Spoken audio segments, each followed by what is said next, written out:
धन्यवाद, धन्यवाद। Thank you, thank you, thank you, thank you, thank you, thank you. जीवित और महान सामर्थी परमेश्वर, दिल से आपका धन्यवाद करते हैं उस प्रेम और उस अनुग्रह के लिए प्रभु, जो आपने पुत्र के बलिदान के द्वारा प्रकट किया।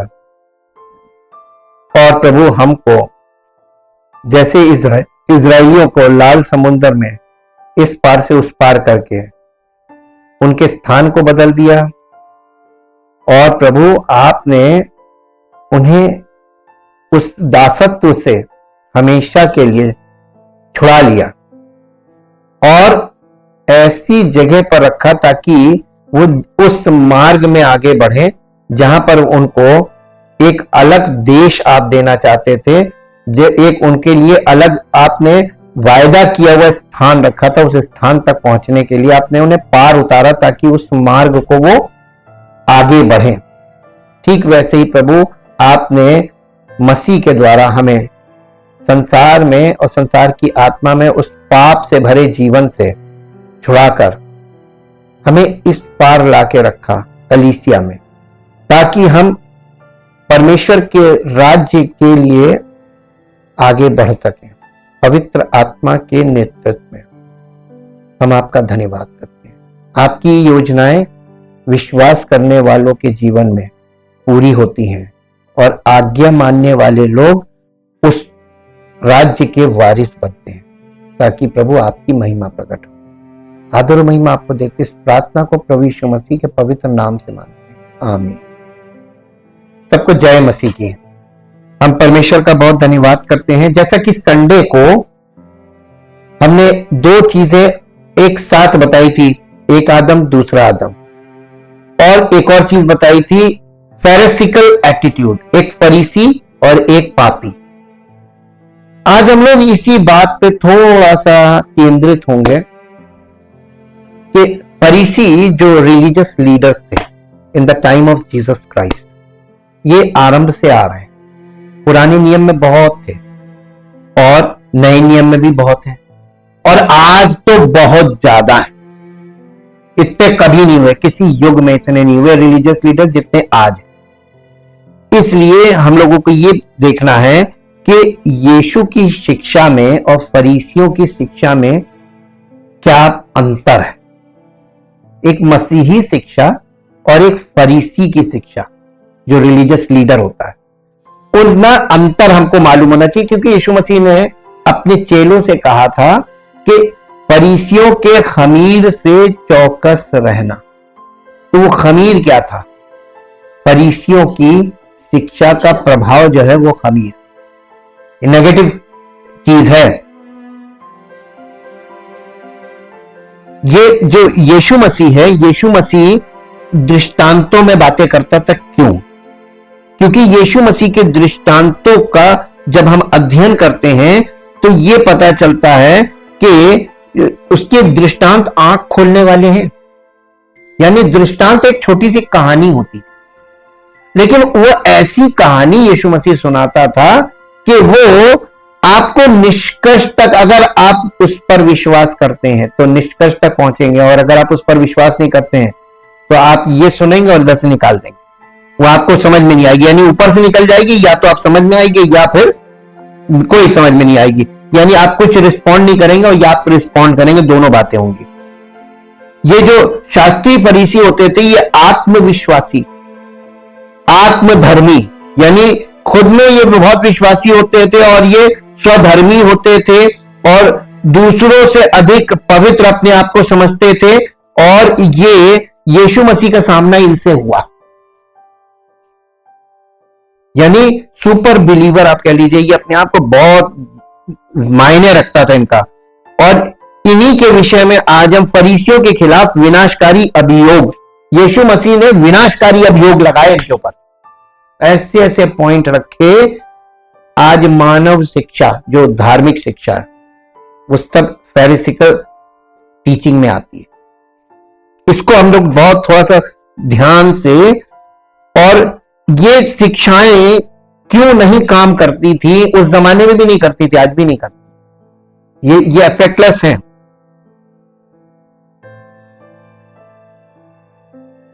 स्वर्गीय अर्थ वाली जो यीशु मसीह के दृष्टांत थे, ये स्वर्गीय अर्थ वाले होते थे और इनमें सांसारिक कहानियां थी और जो स्वर्गीय अर्थ वाली कहानियां हो करती थी। आज कलीसिया में हम में से उन लोगों को सुनना और उन पर ध्यान देना चाहिए ताकि हम खुद को यह सोचकर धोखा ना दें कि हमें उद्धार मिल गया है। कई बार मालूम है कि यीशु मसीह के दृष्टांतों को लोग ध्यान से उसके निष्कर्ष तक नहीं पहुंचते हैं और आप आसानी से आपका दिल आपको धर्मी ठहरा देगा, कह रहे तू तो धर्मी है। ये शास्त्री फरीसियों से हमको सीखने को मिलेगा। वो क्या ऐसा विश्वास कर लेते थे, उनके अंदर ये चीजें कहां से आ जाती थी, जबकि वास्तव में ऐसा नहीं है। आप अगर ये सोच रहे हैं कि आपको उद्धार मिल गया है, ये धोखा है। वास्तव में ऐसा नहीं है। दुनिया भर की कलीसियां, विशेष रूप से पश्चिमी देशों में, यह समस्या आपको बहुत अनजाने में फरीसियों से भरे हो गए। पूरी कलीसियां फरीसियों से भर गई, पूरी कलीसियां फरीसियों से भर गई, यानी सारे लोग धर्मी। कितनी भयानक बात है। कलीसिया में धर्मी कैसे हो सकते हैं? कलीसिया मसीह की देह है, तो धार्मिकता किसकी होनी चाहिए? मसीह की। तो ये सब फरीसीज कहां से आ गए? हम लोग यीशु और फरीसियों के बीच संघर्ष की सीमा को समझे बिना उसके दृष्टांतों को, यीशु मसीह के दृष्टांतों को ठीक से नहीं समझ सकते। लूका रचित सुसमाचार 5 अध्याय 18 से 26 पद तक पढ़ेंगे। लूका रचित सुसमाचार 5 अध्याय 18 पद से 25 पद तक। उस समय कई लोग एक मनुष्य को जो लकवे का रोगी था खाट पर लाए। 18 पद से ना, और वे उसे, बल्कि यहां से 17 पद से पढ़ लीजिए। एक दिन ऐसा हुआ कि कौन? हाँ, यीशु मसीह उपदेश दे रहा था और फरीसी और व्यवस्थापक वहां पर बैठे थे। ये रिलीजियस हेड्स थे, बहुत ऊंचे पद के जी, जो गलील और यहूदिया के हर एक गांव से और यरूशलेम से आए थे और चंगा करने के लिए। देखिए, इतने ढेर फरीसी और व्यवस्थापक थे कि कितनी जगह से वो लोग कलेक्ट हुए थे केवल यीशु मसीह को सुनने और ये देखने कि ये करता क्या है। इसको जांचने आए थे एक्चुअली जी। और चंगा करने के लिए प्रभु की सामर्थ उसके साथ थी। किसके साथ थी? प्रभु यीशु मसीह के साथ उपदेश वो दे रहा था, लेकिन चंगा करने के लिए प्रभु की सामर्थ उसके साथ थी। तो यीशु मसीह चंगा नहीं करता था, चंगा प्रभु करता था, परमेश्वर यीशु मसीह के साथ था। ठीक। हाँ, उस समय कई लोग एक मनुष्य को लकवे का रोगी, जो लकवे का रोगी था, खाट पर लाए और वे उसे भीतर ले जाने और यीशु के सामने रखने का उपाय ढूंढ रहे थे। पर जब भीड़ के कारण उसे भीतर ना ले जा सके, तो उन्होंने छत पर चढ़कर और खपरेल हटाकर उसे खाट समेत बीच में यीशु के सामने उतार दिया। उसने उनका विश्वास देखकर, ये घर किसका था? ये यीशु मसीह का किराए का घर था। यहाँ अकेले वो रहता था क्योंकि उसके पास लोग बहुत आते थे, तो अपने फैमिली के साथ, माता पिता के साथ, भाई बहनों के साथ नहीं रहता था क्योंकि उसकी सेवकाई थी, तो वो अकेले किराए का घर लेके रहता था। उसकी खपरेल उतार दी और उसको लटका दिया, उसने उनका विश्वास देखकर। अब इसमें बताइए यीशु मसीह ने विश्वास कैसे देखा? हाँ, किसी के घर की छत खोल के और उसको यीशु मसीह के पास सामने लटका दिया। ये था विश्वास जी। देखकर उससे कहा, यीशु मसीह ने उनका विश्वास देखकर उससे कहा, हे मनुष्य, तेरे पाप क्षमा हुए। अरे बस इतना कहना था। शास्त्री फरीसियों के लिए तो मुद्दा मिल गया। तब शास्त्री और फरीसी विवाद करने लगे और कि ये कौन है जो परमेश्वर की निंदा करता है? परमेश्वर को छोड़ और कौन पापों को क्षमा कर सकता है? परमेश्वर को छोड़ कौन पापों को क्षमा कर सकता है? यीशु ने उनके मन की बातें जानकर उनसे कहा, अपने मनों में क्या विवाद कर रहे हो? तुम अपने मनों में क्या विवाद कर रहे हो? सहज क्या है? सहज क्या है? क्या ये कहना कि तेरे पाप क्षमा हुए, या ये कहना कि उठ और चल फिर?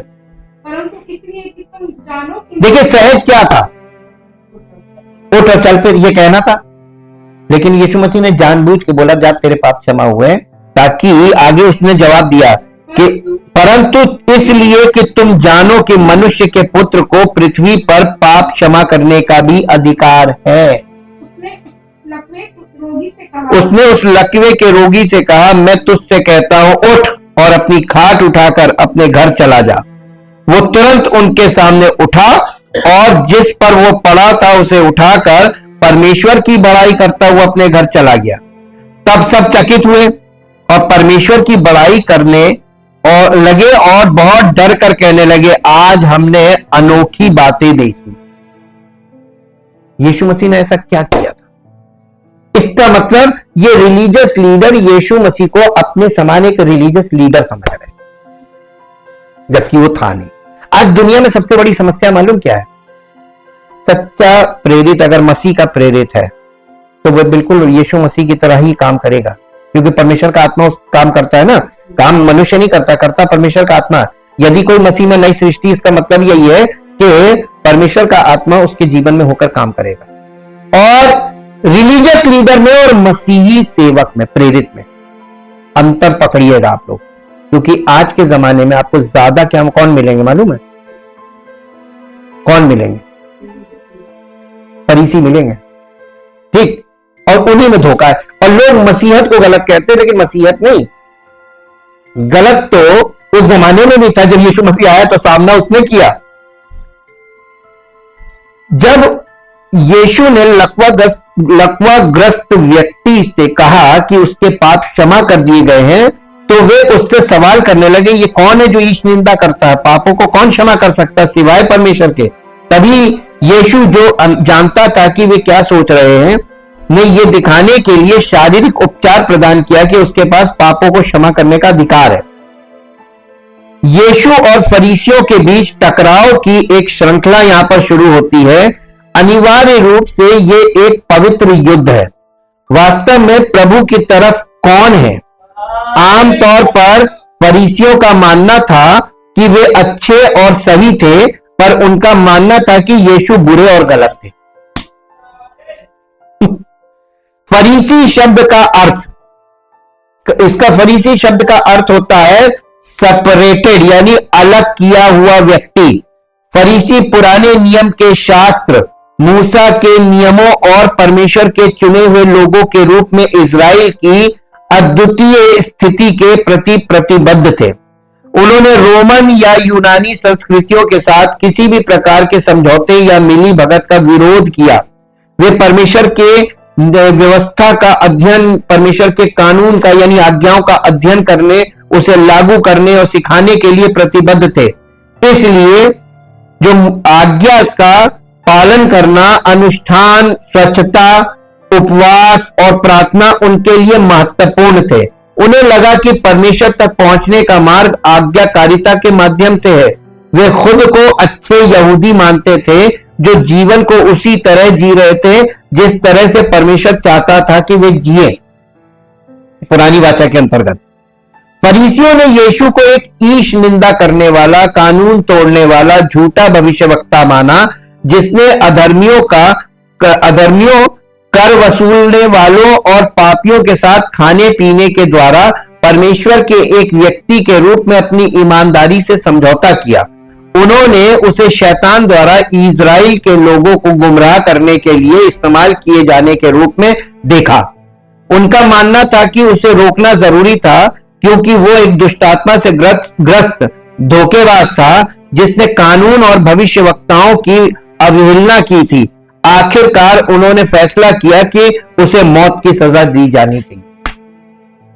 देखिए कौन किस पर हावी हो रहा है। लूका की पुस्तक में यीशु और फरीसियों के बीच संघर्ष बढ़ता जाता है। फरीसी इसलिए कुड़कुड़ाने लगे क्योंकि यीशु के अनुयायी कर वसूलने वालों और पापियों के साथ खाते पीते थे। लूका रचित सुसमाचार 5 अध्याय का 30 पद पढ़िए। 5 अध्याय और इसका 30 पद।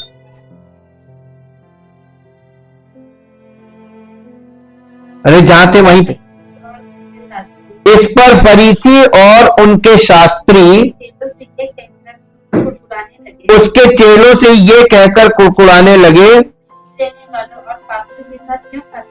तुम चुंगी लेने वालों और पापियों के साथ क्यों खाते पीते हो? यीशु ने उनको उत्तर दिया, वैद्य यानी डॉक्टर भले चंगों के लिए नहीं होता है,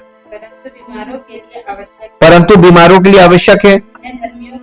मैं धर्मियों को नहीं परंतु पापियों को मन फिराने के लिए बुलाने आया हूं। तो यीशु मसीह किनके पास जाएगा? आज भी यीशु मसीह पापियों से ही प्यार करता है। कलीसिया में कौन लोग आएंगे? पापी लोग आएंगे ना। देखिए बड़ी खतरनाक बात है। अगर मसीह का आत्मा नहीं होगा और कलीसिया में पापी लोग आएंगे, फिर कलीसिया का क्या होगा? कभी किसी ने नहीं सोचा। अगर पवित्र वचन नहीं है पवित्र आत्मा के द्वारा और कलीसिया में तो आएंगे तो पापी लोग आएंगे, तो फिर कलीसिया किस दिशा में जाएगी? जी यही देखिए आपके कौन, आप ये चर्च वो चर्च, ये कलीसिया वो कलीसिया कर तो रहे लोग, गंभीरता नहीं है। ये वचन से बिल्कुल दूर है। ये सिर्फ भावनाओं में फंसे हुए हैं, भावनाओं से खेला जा रहा है। लूका रचित सुसमाचार का 15 अध्याय निकालिए। 15 अध्याय, लूका का 15 अध्याय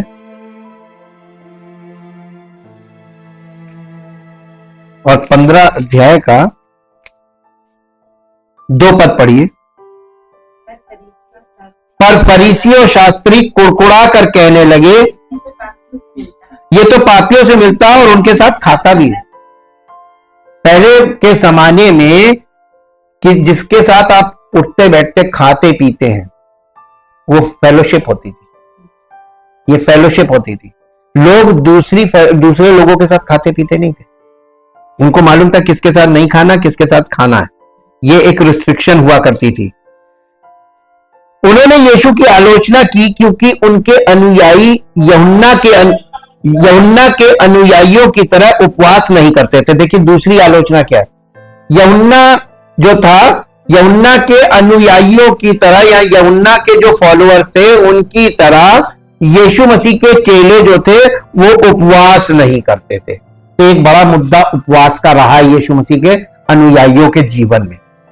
लूका रचित सुसमाचार 5 अध्याय का 33 वर्ष पढ़िए।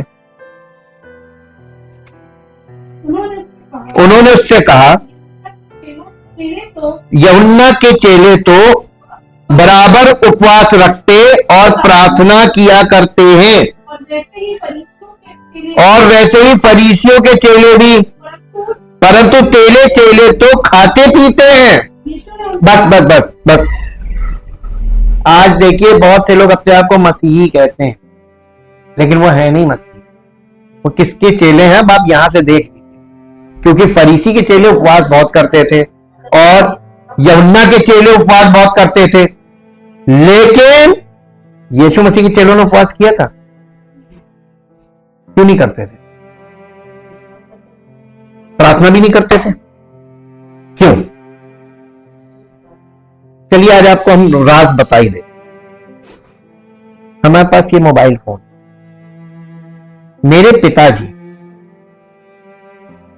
दूसरे शहर में या एक शहर में ही दूसरी जगह पर है, हमें उनसे बात करनी है, फोन मिलाना पड़ेगा, है ना? हमारे पिताजी यहां हैं और बाहर खड़े हैं दूर, आवाज लगानी पड़ेगी, जोर से चिल्ला के बुलाना पड़ेगा। लेकिन अगर हमारे पिताजी हमारे बगल में बैठे तो हमें शोर मचाना पड़ेगा। तो हमारे साथ है। प्रार्थना का मतलब समझिए, कॉन्सेप्ट। आज दुनिया में आप देखिए सब लोग भोंपू लगा लगा कर खूब शोर मचा रहे हैं दुआ के नाम पर, प्रार्थना के नाम पर। इसका मतलब क्या है? ईश्वर से बहुत दूर है। सब चिल्ला रहे हैं, पुकार रहे हैं। क्यों पुकार रहे हैं? अगर वो आपके साथ है तो पुकारने की जरूरत नहीं, और आप उसके साथ हैं, अपने पिता के, स्वर्गीय पिता के साथ हैं, तो मांगने की जरूरत नहीं, वो तो आपके साथ है, पूर्ति करेगा। पुकारने का, चिल्ला चिल्ला के प्रार्थना करने का मतलब क्या है? स्पष्ट है। कि वो परमेश्वर से बहुत दूर है और वो परमेश्वर को जानते तक नहीं, देख नहीं सकते, कि वो चिल्ला रहे हैं ईश्वर ईश्वर पिता परमेश्वर, और अपनी अभिलाषाओं को लेकर खड़े होकर पुकार, ये दे दे, ये दे दे, ये कर दे, ये कर दे, ये कर दे। क्यों सुने? वो अपने बच्चों की आवश्यकताओं को पूरा कर रहा है, बाकी लोग चिल्ला रहे हैं, चिल्लाते रहे। एक कॉन्सेप्ट देखिए यहां पर, ये फरीसी लोगों ने यीशु मसीह के ऊपर ये इल्जाम लगाया था कि तेरे चेले उपवास नहीं करते। पर क्यों उपवास करें? उपवास तो वो लोग करेंगे जो परमेश्वर तक पहुंचने के लिए अपने आप को पश्चातापी दिखा रहे हैं कि हमें पश्चाताप करते, प्रभु हम पर दया कर। पश्चाताप का एक चिन्ह था उपवास।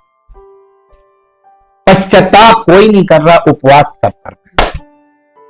ये इसको हम कहते हैं भूख हड़ताल।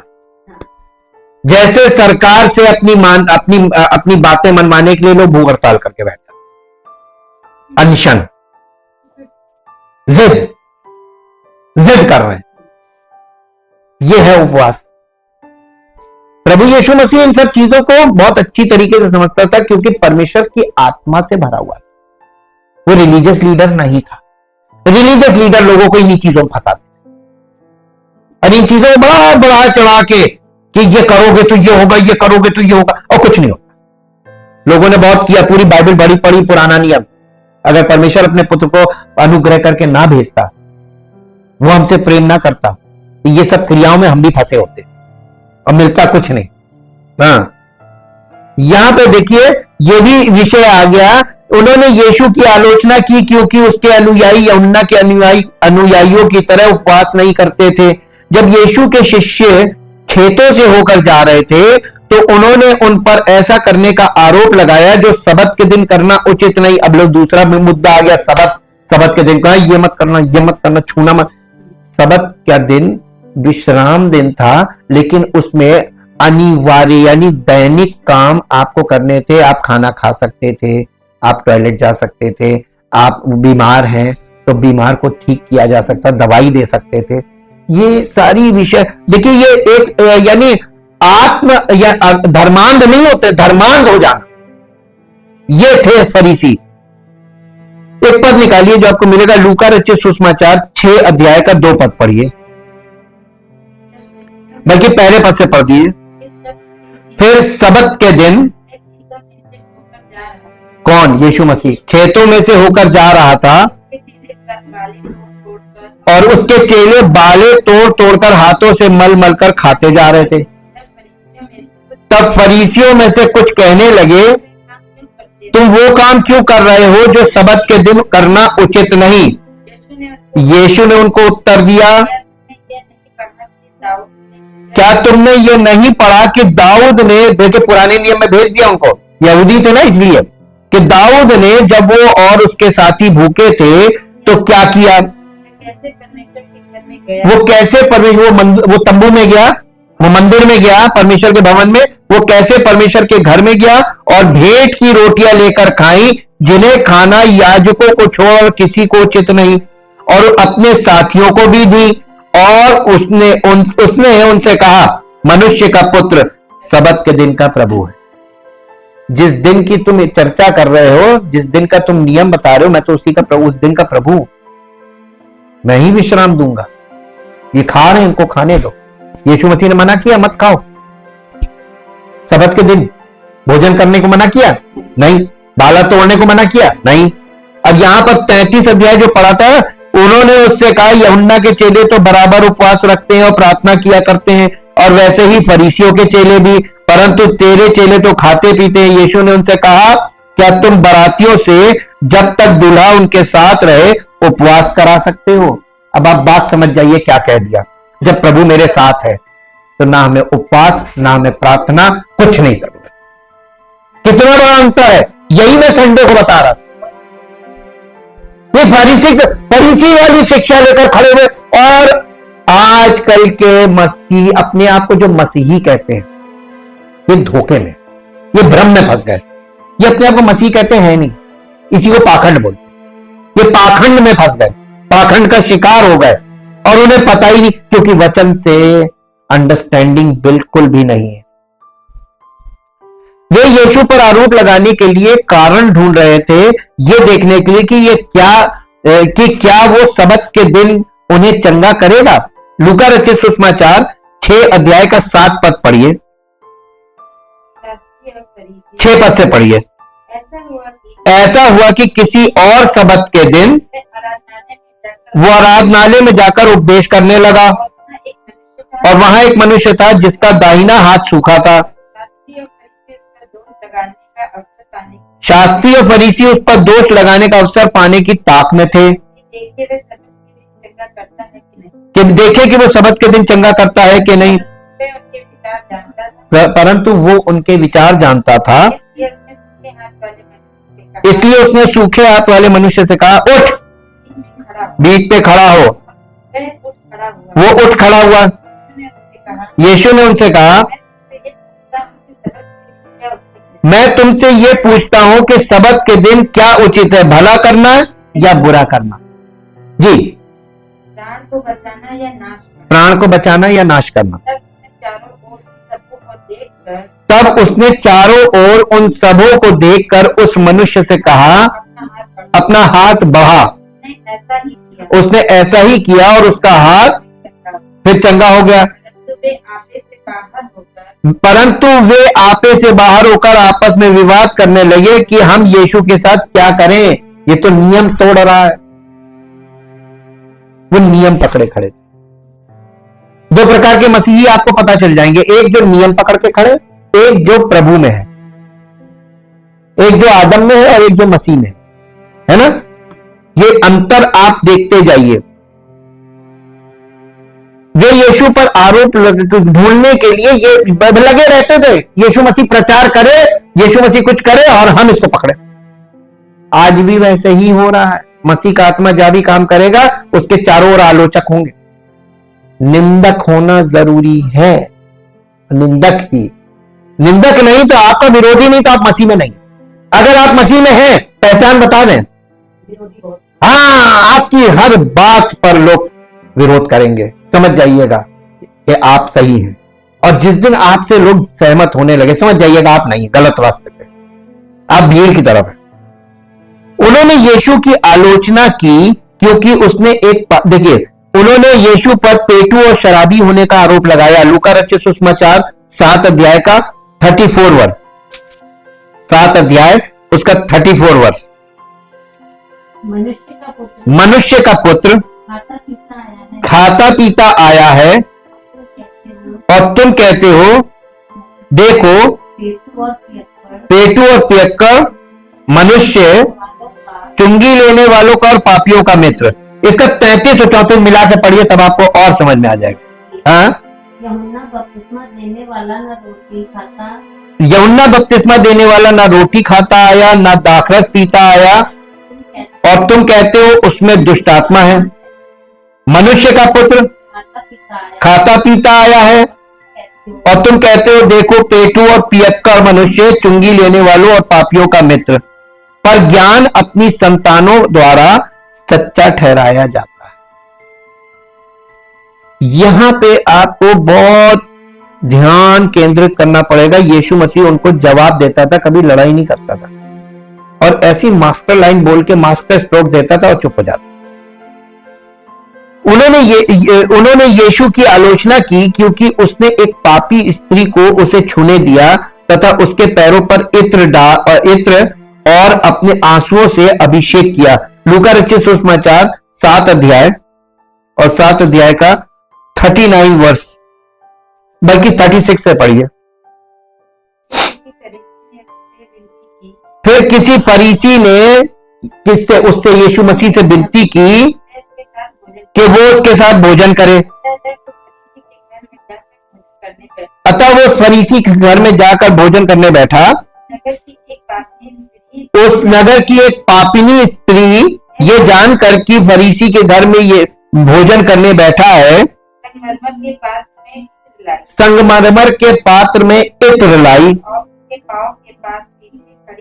और उसके पांव के पास पीछे खड़ी होकर रोती हुई उसके उसके पांव को आंसुओं से भिगोने और अपने सिर के बाल से पोंछने लगी। और उसके पांव बार बार चूम कर उस पर इत्र मला। और उसके पांव बार बार चूम कर उस पर इत्र मला।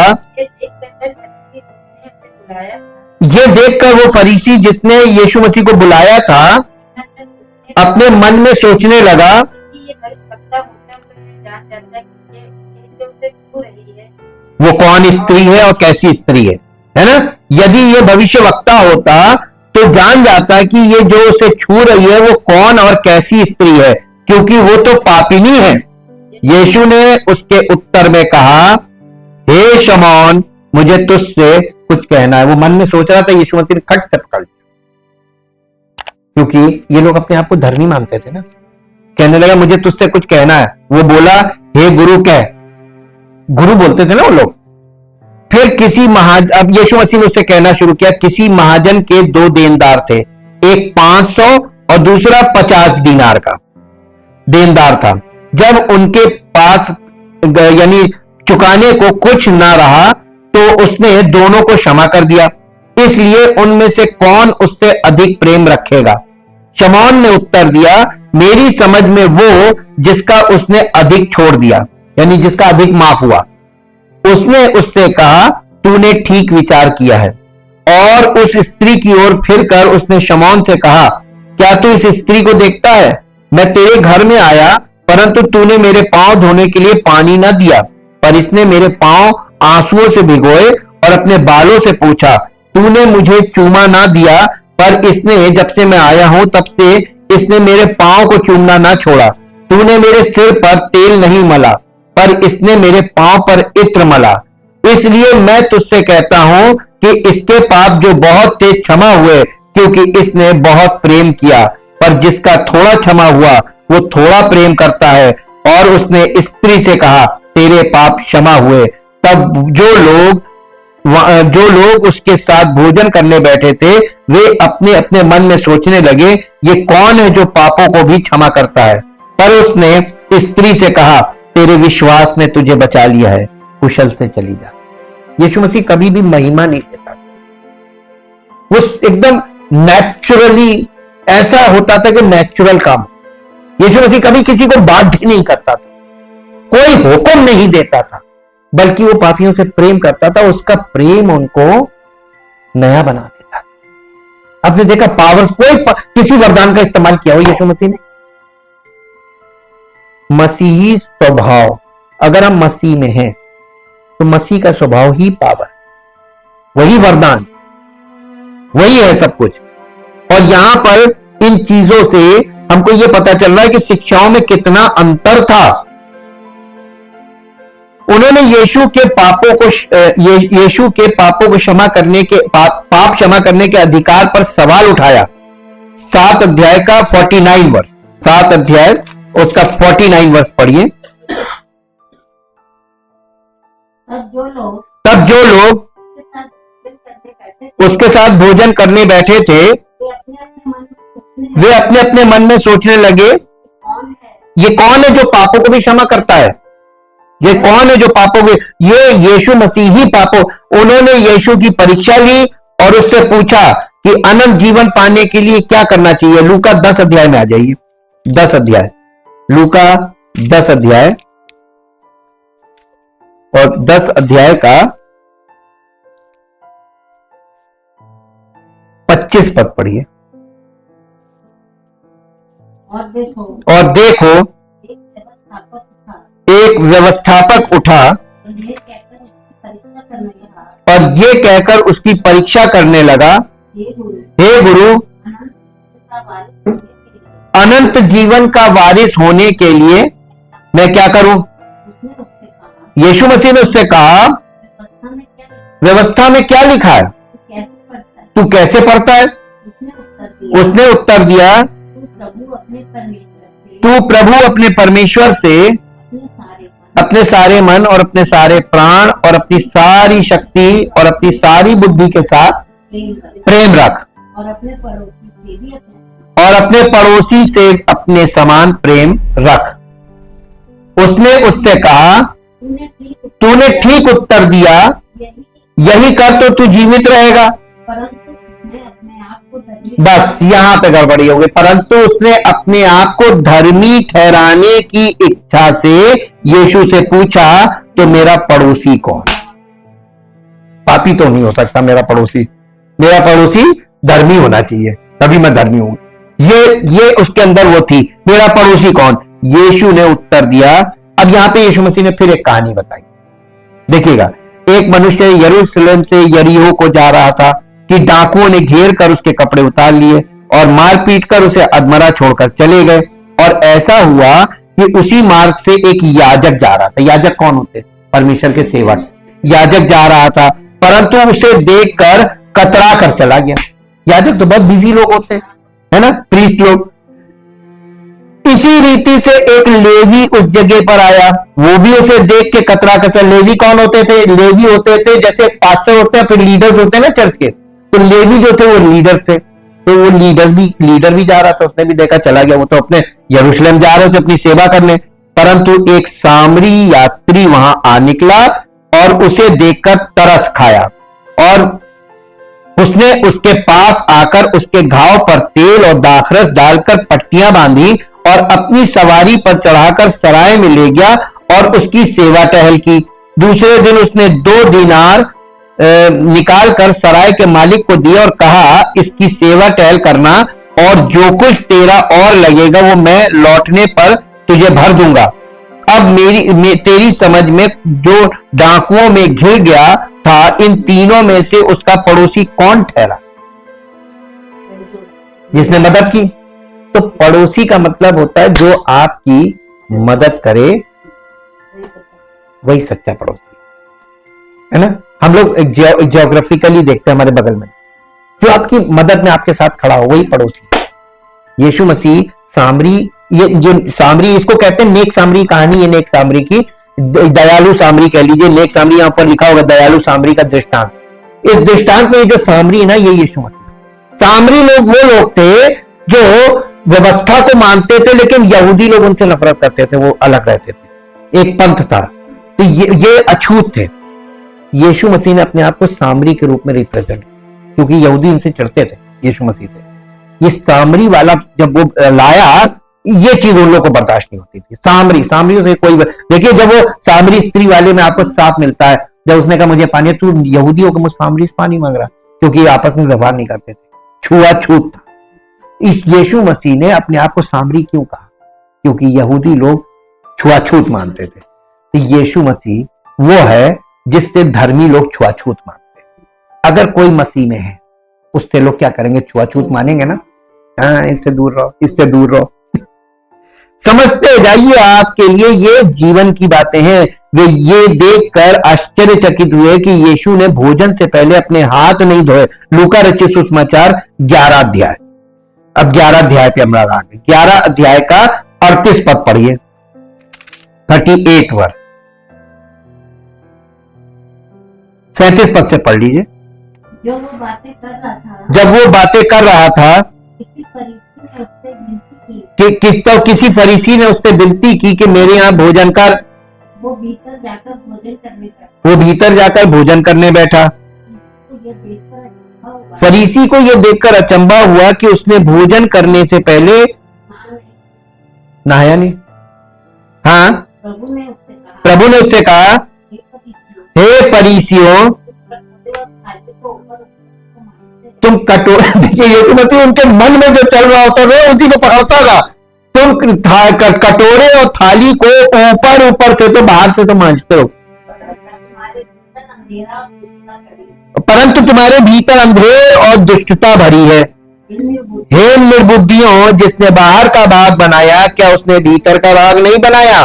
परंतु हाँ, भीतर वाली वस्तुओं को दान कर दो, तो देखो सब कुछ तुम्हारे लिए शुद्ध हो जाएगा।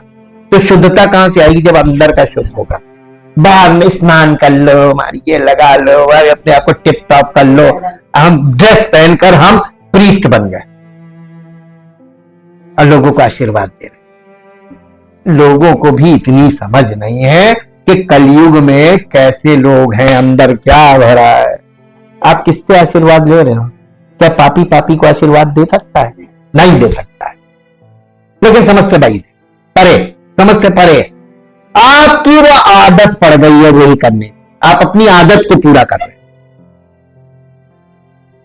सत्य हार्ड होता है, लेकिन सत्य को ग्रहण करने वाले से परमेश्वर प्रसन्न होता है ना। और ये सब चीजें दुनिया में दिखावा हमेशा रहा है, हमेशा रहेगा। अब आगे देखिए इसमें क्या हुआ। पर हे फरीसियों तुम पर हाय, और तुम पुदीने और सुदाब का और सब भांति के साग पात का 10वां अंश देते हो, परंतु न्याय को और परमेश्वर के प्रेम को टाल देते हो। चाहिए तो था कि इन्हें भी करते रहते और उन्हें भी ना छोड़ते। हे फरीसियों तुम पर हाय, तुम आराधनालयों में मुख्य मुख्य आसन और बाजारों में नमस्कार चाहते हो। बिल्कुल एग्जैक्ट सही है कि नहीं? अगर आपको ये रास्ते में कहीं मिल जाए, आपने इनको अगर विश नहीं किया, तब पे सोच लीजिए गलत कर दिया आपने, अनादर कर दिया। और आप आराधनालय में इनको कौन सा स्थान चाहिए? मुख्य आसन। अगर वो मुख्य आसन नहीं मिला तो ये सीधे निकल जाते बाहर। हाय तुम पर, क्योंकि तुम उन छिपी कब्रों के समान हो जिन पर लोग, आपको अब समझ में आया क्या? परंतु नहीं जानते कि वो ग्रेव है, यानी मुर्दा है, अंदर से ये सब मुर्दे हैं, और लोगों को ये लीडर बने, रिलीजियस लीडर। कितनी बड़ी बात है। हाँ, चूना पीती हुई कब्र, यानी खूबसूरत दिखने वाले, व्हाइट ड्रेस, क्योंकि उस समय व्हाइट ड्रेस बहुत चलता था। ये उन्होंने उस पर बहुत दबाव डाला और उसे उकसाने की कोशिश की, और इस घात में बैठे रहे कि वो कुछ ऐसा कहे जो उनके अनुसार गलत हो। 11 अध्याय का 53-54 वर्ष पढ़िए। जब वो वहां से निकला तो शास्त्री और फरीसी बुरी तरह उसके पीछे पड़ गए और छेड़ने लगे कि वो बहुत सी बातों की चर्चा करे, और घात में लगे रहे कि उसके मुंह की कोई बात पकड़े। देखिए, वो लोग बात पकड़ते थे। ऐसे ही आजकल के भी बहुत से लोग हैं, वो बात पकड़ते हैं। अरे आपने ऐसा कहा था, आपने, अरे यार बात नहीं, बात को समझो, बात मत पकड़ो, शब्दों को मत पकड़ो, बात को समझो कि क्या बोला जा रहा है और क्यों बोला जा रहा है। वे इसलिए क्रोधित थे क्योंकि यीशु ने सबत के दिन उन्हें चंगा किया था, यानी सबत की चंगाई उनको अंदर खोल गए थे। एक और निकालिए, 13 अध्याय में आ जाइए, लूका 13 अध्याय का 14 पद पढ़िए। 13 अध्याय का 14 पद। इसलिए कि यीशु ने सबत के दिन उसे अच्छा किया था। आराधनालय का सरदार रिसियाकर लोगों से कहने लगा, 6 दिन है जिनमें काम करना चाहिए, अतः उन्हीं दिनों में आकर चंगे हो, परंतु सबत के दिन में नहीं। ये सुनकर प्रभु ने उत्तर दिया, हे कपटियों, क्या सबत के दिन तुम में से हर एक अपने बैल या गधे को थान से खोलकर पानी पिलाने नहीं ले जाता? वो भी तो काम है जी। तो क्या ये उचित ना था कि ये स्त्री जो अब्राहम की बेटी है, जिसे शैतान ने 18 वर्ष से बांध रखा था, सबत के दिन इस बंधन से छुड़ाई जाती? कुबड़ी स्त्री को ठीक किया था ना, इसी पे विवाद हो गया। अब बताइए, यीशु मसीह भलाई कर रहा था, वो तो प्रभु था ना, अब प्रभु का विरोध डायरेक्ट कर लिया। आज भी लोग प्रभु की आत्मा का विरोध ऐसे ही कर रहे हैं, डायरेक्टली कर रहे हैं, पंगे लिए पड़े। 14 अध्याय का 1 से 3 पढ़िए। 14 अध्याय 1 से 3 है। फिर वो सबत के दिन फरीसियों के सरदारों में से किसी एक के घर रोटी खाने गया, और वे उसकी घात में थे। वहां एक मनुष्य उसके सामने था जिसे जलंधर का रोग था। जलंधर का रोग कभी आपने सुना है? हाँ, पेट फूल जाता है, कांच के जैसा हो जाता है, बचता नहीं उसमें, जलंधर का रोग था। इस पर यीशु ने व्यवस्थापकों और फरीसियों से कहा, क्या सबत के दिन अच्छा करना उचित है या नहीं? परंतु वे चुपचाप रहे। तब उसने उसे छूकर चंगा किया और जाने दिया। और उनसे कहा, उनमें से ऐसा कौन है तुम में से ऐसा कौन है जिसका गधा या बैल कुएं में गिर जाए वो सबक के दिन तुरंत बाहर और वो सबत के दिन उसे तुरंत बाहर ना निकाले? इन बातों का कुछ उत्तर न दे। वे इन बातों का कुछ उत्तर ना दे सके, निरुत्तर हो गए। लेकिन वो देखिए कितने यानी धार्मिक, इतने ज्यादा धार्मिक क्यों, प्रभु के सामने धार्मिक बन रहे। ठीक वैसे ही आज यीशु मसीह के कलीसिया में, उसकी उपस्थिति में लोग कितने अपने आप को धार्मिक बन रहे हैं और वचन का विरोध कर रहे हैं। पवित्र आत्मा के द्वारा जो वचन दिया जा रहा है उसका विरोध काट कर रहे हैं। उसकी अपनी बातें वचन, देखिए जो वचन वो रख रहे हैं, वो जो वचन उनको प्रचार किया जा रहा है, उनको सिखाया जा रहा है, शिक्षा दी रहा है, उसका काट कर रहे हैं, ये कर रहे हैं। और इस तरीके और प्रभु इन सब चीजों को बर्दाश्त नहीं करेगा, क्योंकि उन्हें धन से प्रेम था। फरीसियों को काहे से प्रेम था? सारे रिलीजियस लीडर्स को काहे से प्रेम है? धन से। इसलिए उन्होंने यीशु की इस शिक्षा का उपहास किया कि कोई व्यक्ति परमेश्वर और धन दोनों की सेवा नहीं कर सकता। लूका रचित सुसमाचार 16 अध्याय का 14 पद पढ़िए। 16 अध्याय और उसका 14 पद। फरीसी जो धन के लोभी थे जी, ये सब बातें सुनकर उसे ठट्टों में उड़ाने लगे। यीशु मसीह को, उसकी शिक्षा को ठट्टों में उड़ाने लगे। उसने उनसे कहा, तुम तो मनुष्यों के सामने अपने आप को धर्मी ठहराते हो, परंतु परमेश्वर तुम्हारे मन को जानता है, क्योंकि जो वस्तु मनुष्य की दृष्टि में महान है वो परमेश्वर के निकट घृणित है। तो अब देखिए, जो रिलीजियस लीडर मनुष्यों में महान है, माने जाते हैं, वो परमेश्वर की दृष्टि में घृणित है। अब यहां से आप सबक ले लीजिए, वो झूठ नहीं बोल रहा, ये परम सत्य है। और अगर आप परमेश्वर से प्यार करते हैं और परमेश्वर से पाना चाहते हैं तो आपको सावधान होना पड़ेगा। इस चीज से सावधान रहिए, क्योंकि इनके संपर्क में जाने से वही स्वभाव आप में डेवलपमेंट हो जाएगा। क्योंकि संगति 16 पद पढ़िए। व्यवस्था और भविष्यवक्ता यूहन्ना तक रहे, उस समय से परमेश्वर के राज्य का सुसमाचार सुनाया जा रहा है और हर कोई उसमें प्रबलता से प्रवेश करता है। अब इसमें देखिए, उन्होंने यीशु से पूछा कि परमेश्वर का राज्य कब आएगा। लूका 17 अध्याय, लूका का 17 अध्याय और उसका 20 पद। 17 अध्याय का 20 पद।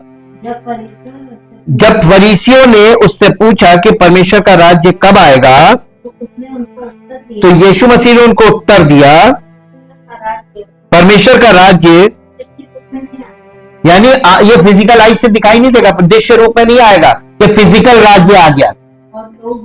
और लोग ये ना कहेंगे कि देखो यहां है या वहां है, क्योंकि देखो परमेश्वर का राज्य तुम्हारे बीच में। जब कलीसिया में आप आते हैं ना, पिता पुत्र पवित्र आत्मा, परमेश्वर की उपस्थिति, परमेश्वर का वचन, परमेश्वर का आत्मा यहां पे काम कर रहा है, ये परमेश्वर का राज्य। आप उसकी आज्ञा माने। अगर आप उसकी आज्ञा मान रहे हैं तो आप उसके राज्य में हैं, आप उसकी आज्ञा नहीं मान रहे तो आप उसके राज्य में नहीं। ये अंदर से, परमेश्वर का राज्य हमारे भीतर से है, ये हमारा, ये बाहर से नहीं, आत्मिक है। उन्होंने लोगों को सिखाने और सुसमाचार प्रचार करने के यीशु के अधिकार पर सवाल उठाया। लूका रचित सुसमाचार 20 अध्याय, 20 अध्याय का 1 और 2 पद पढ़ दीजिए। एक दिन ऐसा हुआ कि जब वो मंदिर में लोगों को उपदेश दे रहा था और सुसमाचार सुना रहा था, तो प्रधान याजक यानी हाई प्रीस्ट और शास्त्री पुरनियों के साथ पास आकर खड़े हुए और कहने लगे, हमें बता तू इन कामों को किस अधिकार से करता है, और वो कौन है जिसने तुझे ये अधिकार दिया है। उसने उनको उत्तर दिया, मैं भी तुमसे एक प्रश्न पूछता हूं, मुझे बताओ यूहन्ना का बपतिस्मा स्वर्ग की ओर से था या मनुष्यों की? यानी यूहन्ना बपतिस्मा देने वाला परमेश्वर की ओर से भेजा गया था या मनुष्यों की ओर से भेजा गया? जी। तब वे आपस में कहने लगे, यदि हम कहें स्वर्ग की ओर से तो वो कहेगा, तो तुमने क्यों विश्वास नहीं किया? और यदि हम कहें मनुष्यों की ओर से तो सब लोग हम पर पथराव करेंगे। क्योंकि वे सचमुच जानते हैं कि यूहन्ना भविष्यवक्ता था, यानी परमेश्वर की ओर से था। जी, उन्होंने उत्तर दिया, अतः उन्होंने उत्तर दिया, हम नहीं जानते कि वो किसकी ओर से था। यीशु ने उनसे कहा, यीशु ने उनसे कहा, तो मैं भी तुमको नहीं बताता तो मैं भी तुमको नहीं बताता कि मैं ये काम किस अधिकार से करता हूं। सही रहा? जैसे लोग थे वैसे ही वो डील करता था। डीलिंग पार्ट है ये। परमेश्वर का आत्मा कैसे डील करता है यहां सीखिए। सबको एक जैसा नहीं, धान एक पसेरी नहीं है यह सब अलग अलग अलग अलग अलग, तो इस तरीके से करना। यीशु को दुष्ट किराएदारों का दृष्टांत सुनाते हुए सुनने के बाद लूका 20 अध्याय का 9 पद से पढ़िए। 20 अध्याय का 9 पद से। तब वो लोगों से ये दृष्टांत कहने लगा, किसी मनुष्य ने दाख की बारी लगाई, किसानों को उसका ठेका दे दिया और बहुत दिनों के लिए परदेश चला गया। जब समय आया तो उसने किसानों के पास एक दास को भेजा कि वे दाख की बारी के कुछ फलों का भाग उसे दे। पर किसानों ने उसे पीट कर छूछे हाथ लौटा दिया। फिर उसने एक और दास को भेजा। उन्होंने उसे भी पीट कर और उसका अपमान करके उसे छूछे हाथ लौटा दिया। फिर उसने तीसरा भेजा और उन्होंने उसे भी घायल करके निकाल दिया। तब दाख की बारी के स्वामी ने कहा, मैं क्या करूं? मैं अपने प्रिय पुत्र को भेजूंगा, संभव है कि वे उसका आदर करें। जब किसानों ने पुत्र को देखा तो आपस में विचार करने लगे, ये तो वारिस है, आओ हम इसे मार डाले कि मीरास हमारी हो जाए। और उन्होंने उसे दाख की बारी से बाहर निकालकर मार डाला। इसलिए दाख की बारी का स्वामी उनके साथ क्या करेगा? वो आकर उन किसानों को नष्ट करेगा और दाख की बारी दूसरों को सौंपेगा। ये सुनकर उन्होंने कहा, पर क्यों कहा? उनकी समझ में आ गया था कि हम ही लोग हैं, तो कहने के परमेश्वर ना करे ऐसा हो, यानी ऐसा ना करे, परमेश्वर करे ऐसा ना हो। उसने उनकी ओर देखकर कहा, फिर ये क्या लिखा है, जिस पत्थर को राजमिस्त्रियों ने निकम्मा ठहराया था वही कोने का सिरा हो गया। जो कोई उस पत्थर पर गिरेगा वो चकनाचूर हो जाएगा और जिस पर वो गिरेगा उसको पीस डालेगा। यानी दोनों तरफ से नुकसान है, वो है यीशु मसीह। ठीक, और ये एकदम स्पष्ट यहां पर उसने बोला।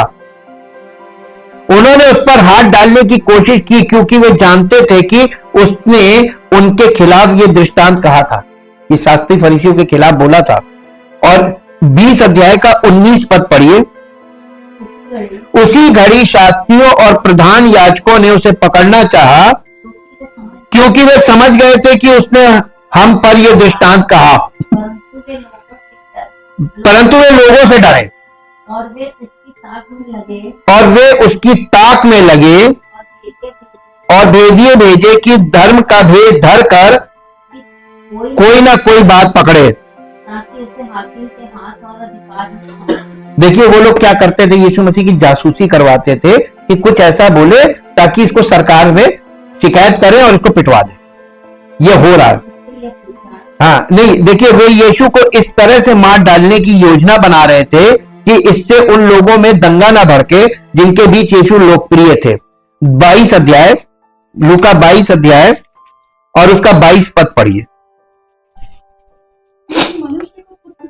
क्योंकि मनुष्य का पुत्र तो जैसा उसके लिए ठहराया जाता ही है, पर हाय उस मनुष्य पर जिसके द्वारा वो पकड़वाया जाता है। देखिए उसके लिए बात बताई गई है कि वो व्यक्ति श्रापित है जिसके द्वारा वो पकड़वाया जाता है। 22 अध्याय का 2 पद पढ़ दीजिए।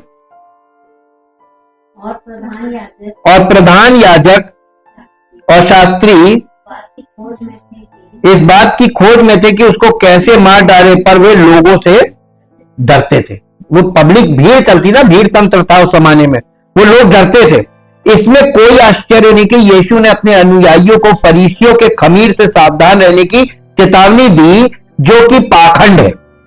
लूका रचित सुसमाचार 12 अध्याय, लूका रचित सुसमाचार 12 अध्याय और 12 अध्याय का पहला पद पढ़िए।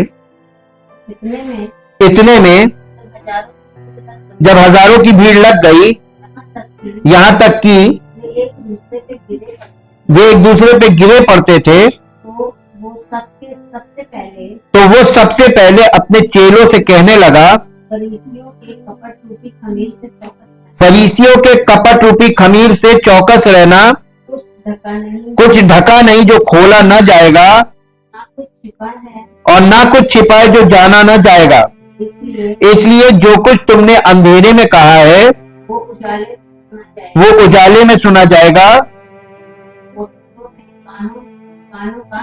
और जो तुमने कोठरियों में कानों कान कहा वो छत पर से प्रचार किया जाएगा। यानी कोई चीज गुप्त नहीं रहेगी, अंत के समय में सब खोल दिया जाएगा। ये यीशु मसीह बता रहे थे कि पाखंड अंत के समय में, जो अंदर पाखंडी लोगों के अंदर पाखंड होता है ना, ये खुल के आज के युग में बताइए सामने हो रहा है कि नहीं हो रहा है? ओपनली हो रहा है। आज कोई पाखंड छिप के नहीं हो रहा है, और आज का कोई व्यक्ति इतना मूर्ख नहीं है कि जो ये ना जानता हो कि ये पाखंड हो रहा है। फिर भी लोग कर रहे हैं, फिर भी लोग समर्थन कर रहे हैं, फिर भी लोग इसमें फंसे हुए हैं। ये यहां पर वो ये बता रहा था कि सावधान रहो इनकी ये शिक्षा से, फरीसियों के खमीर से मतलब फरीसियों की शिक्षा से सावधान रहो। उसने फरीसियों को भोजन के लिए आमंत्रित किए जाने पर सम्मान के स्थान चुनने की उनकी आदत के लिए चुनौती दी। लूका रचित सुसमाचार 14 अध्याय और 14 अध्याय का 7 पद से पढ़िए।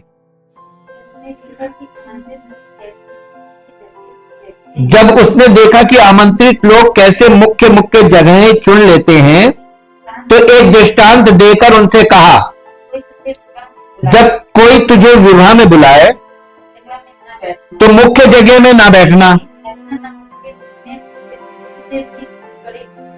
हाँ, कहीं तुमसे भी कोई प्रतिष्ठित व्यक्ति को बुला रखा हो तो झट आएगा, कहेगा आप यहां से उठ जाइए, इनको बैठे, बेइज्जती होगी जी।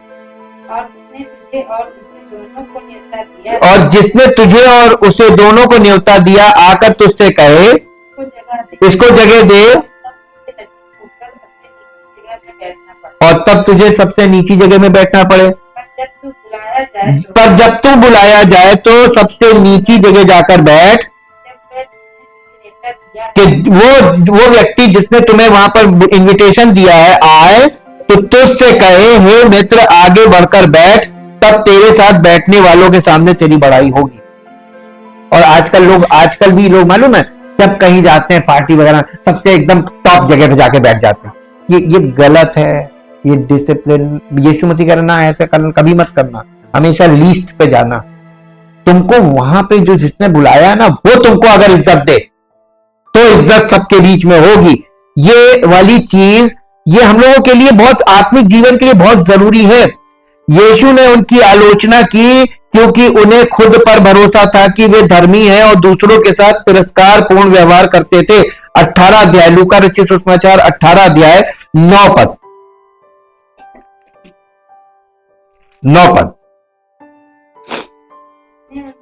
उसने उनसे जो अपने ऊपर भरोसा रखते थे कि हम धर्मी हैं और दूसरों को तुच्छ जानते थे, ये दृष्टांत कहा।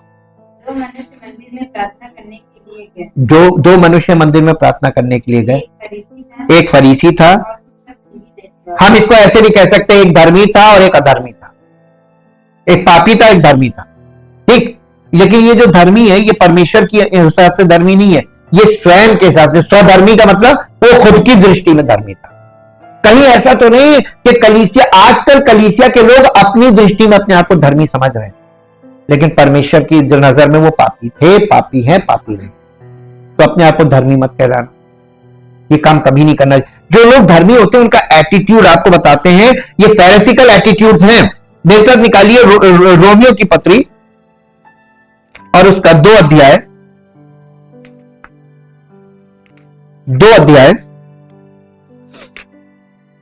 और 2 अध्याय का 17 पद ऊपर हेडिंग है ना, यहूदी और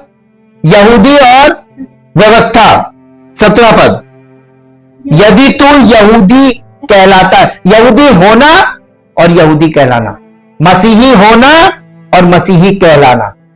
यदि तू मसीही कहलाता है, आप यहां पर पढ़ लीजिए, यहूदी की जगह मसीही कर लीजिए, और व्यवस्था पर भरोसा रखता है और परमेश्वर के विषय में यानी यदि तू मसीही कहलाता है, व्यवस्था पर भरोसा रखता है और परमेश्वर के विषय में घमंड करता है और उसकी इच्छा जानता और व्यवस्था की शिक्षा पाकर उत्तम उत्तम बातों को प्रिय जानता है, और ये यहूदी लोग अपने ऊपर बहुत भरोसा रखते हैं, अपने ऊपर भरोसा रखता है कि मैं अंधों का अगुआ और अंधकार में पड़े हुओं की ज्योति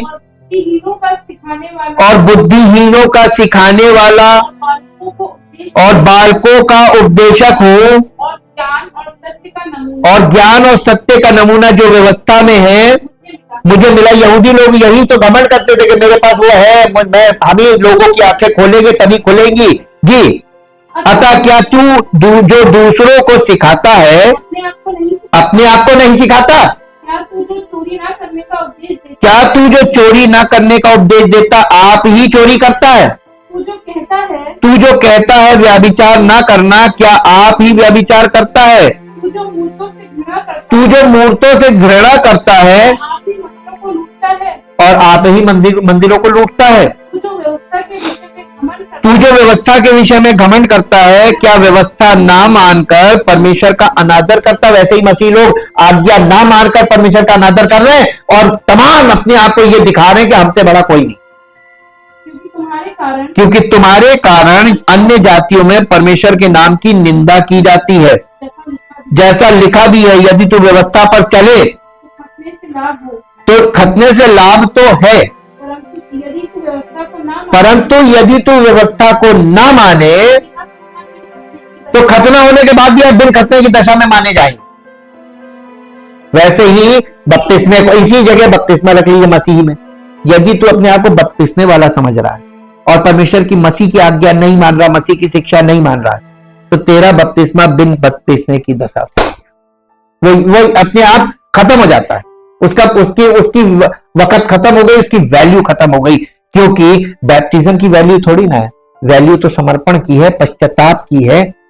आपको क्या करना चाहिए? विश्वास करना चाहिए कि प्रार्थना करनी चाहिए। प्रभु के आपके जीवन में प्रभु है तो फिर आपको पुकारने की जरूरत क्या है? हर बात बताने की जरूरत क्या है? जब आप उसके साथ चल रहे हैं तो उसकी मर्जी में चल रहे हैं, तो आपको उससे मांगने की जरूरत क्या है? Thank you, thank you, thank you, thank you.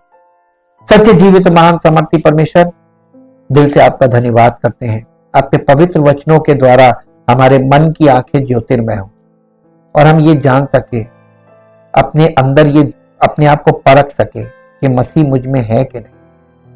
अगर वो नहीं है तो हम सिर्फ शोर मचाने वाला बर्तन है। हम ना प्रेम कर सकते हैं, ना हम परमेश्वर से प्रेम नहीं करते हैं, तो हम किसी से प्रेम नहीं कर सकते। जब हम परमेश्वर को समर्पित नहीं है तो हम कुछ नहीं कर सकते, क्योंकि परमेश्वर को समर्पित होने के बाद परमेश्वर हमारे जीवन में सब कुछ पूरा करता है। हमारा जीवन उसके ताबे हो ताकि उसकी महिमा प्रकट हो और उसका नाम महिमा पाए। यीशु मसीह के नाम से आमीन। Praise the Lord.